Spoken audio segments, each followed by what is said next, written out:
Welcome to this explainer.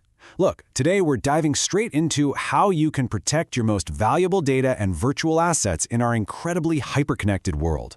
Whether you're a computer science student prepping to absolutely crush your exams, or you just want to lock down your personal info, you are definitely in the right spot.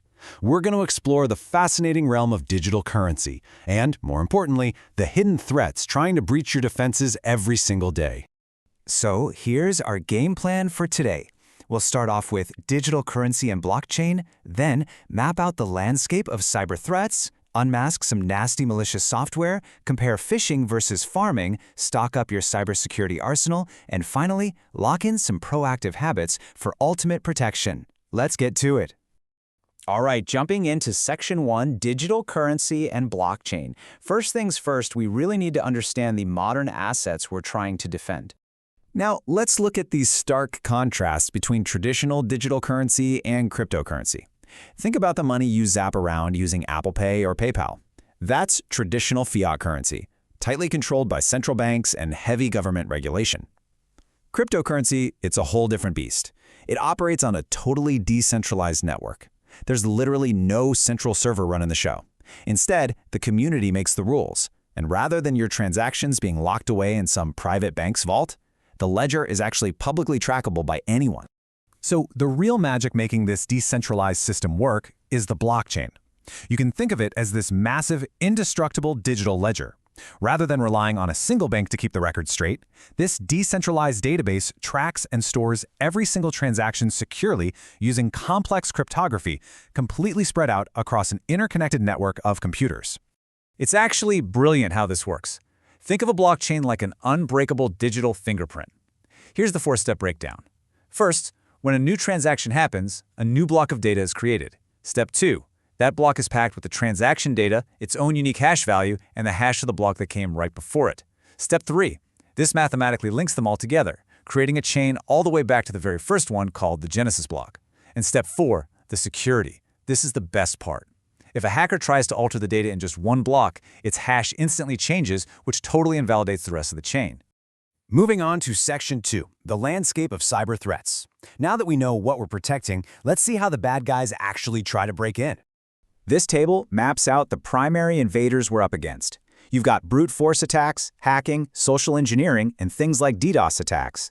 A distributed denial of service, or DDoS attack, basically floods a web server with thousands of fake requests. It's kind of like a mob of fake shoppers totally jamming a store's entrance so the real customers can't even get inside.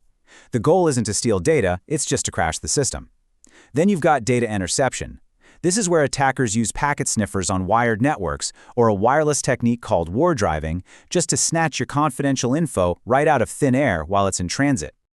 Okay, quick master tutor tip. If you're a student, seriously, grab your notebook right now.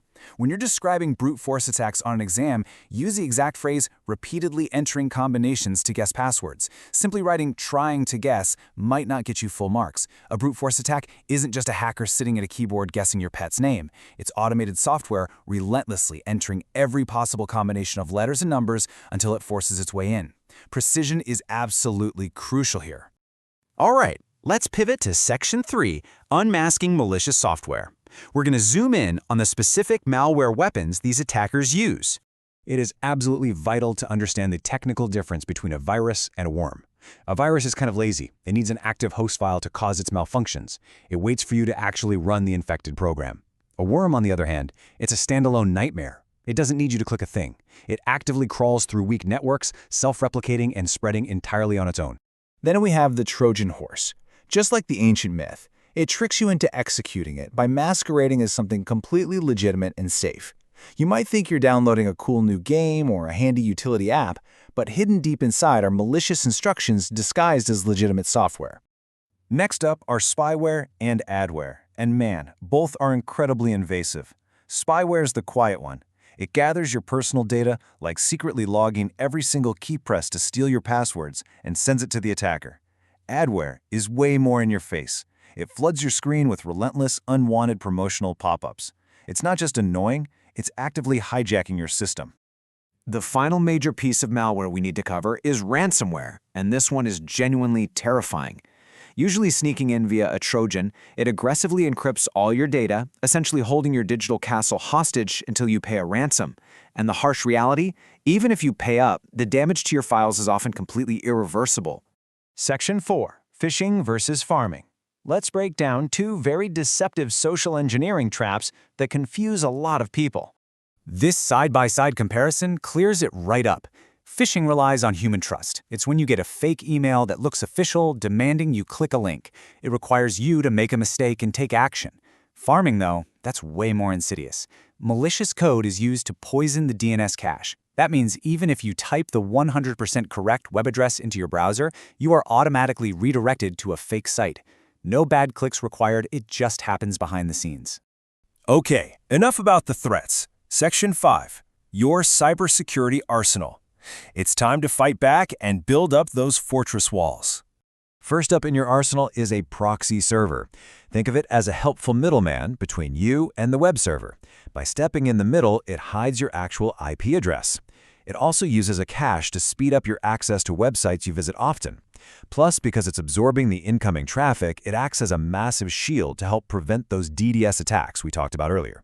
Your basic, everyday defenses absolutely need to include three main pillars to alleviate these threats. First, anti-malware software using heuristic checking, which just means it analyzes file behavior to catch brand new, unknown viruses. Second, firewalls that act as guards, controlling network traffic limits and blocking sketchy connections. And third, strong authentication and strict access levels to stop brute force attacks right at the front gate. Time for another exclusive Master Tutor tip. You know, a lot of people get this wrong. Encryption doesn't actually stop your data from being stolen. No way. What it does is scramble the data, turning it into ciphertext. So if a hacker intercepts your file, they still get the file, but it's completely meaningless gibberish to them without the decryption key. You know that little padlock icon you see in your browser for HTTPS? That means a secure SSL or TLS handshaking process is happening in milliseconds. It's basically two steps. Step 1, your browser asks the web server to prove its identity. Step 2, the server sends back a copy of its digital certificate. Once everything checks out, that secure, encrypted tunnel is established. We've made it to Section 6, Proactive Habits for Protection. Because let's face it, the best tools in the world won't help if we leave the door wide open. A massive part of improving your security comes down to your own daily habits. Enable automatic software updates. Those annoying update pop-ups, they're actually patching dangerous bugs before hackers can exploit them. You also need to lock down your privacy settings to limit who's tracking you. And please, be super skeptical of your inbox. Always scrutinize emails for weird spelling errors or panicked tones. Those are classic security clues that it's a scam. You also need to be aware of something called typo squatting. This is where scammers register subtle misspellings of famous domain names. Think amozon.com instead of Amazon. If you're typing fast and miss it, you fall right into a farming trap. Always check those URL links before you start typing in your passwords.